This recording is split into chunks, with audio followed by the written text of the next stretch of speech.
Enfin, comprendre un petit peu lorsque notre perception du monde a évolué vers quelque chose de libérateur, de bienveillant, d'amour universel, eh bien comprendre un petit peu globalement, de façon très simplifiée, comment on fonctionne.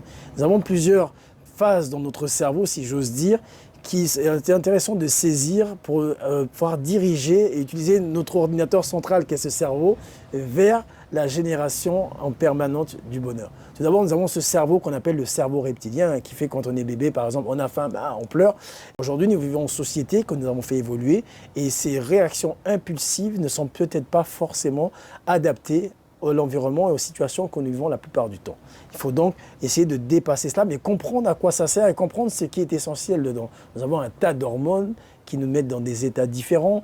Il y en a plusieurs dizaines, mais il y en a 14 qu'on utilise principalement, dont 4 essentiels pour le bonheur, qui sont l'ocytocine, la dopamine, la sérotonine et les endorphines. En fait, donc vous allez me dire, mais la méditation, on ne peut pas la pratiquer tous les jours. Donc comment être dans une attitude du bonheur? Effectivement, il y a des choses à faire. Il y a par exemple ce que la psychologie positive, qui est la science qui officiellement s'occupe du bonheur, enseigne.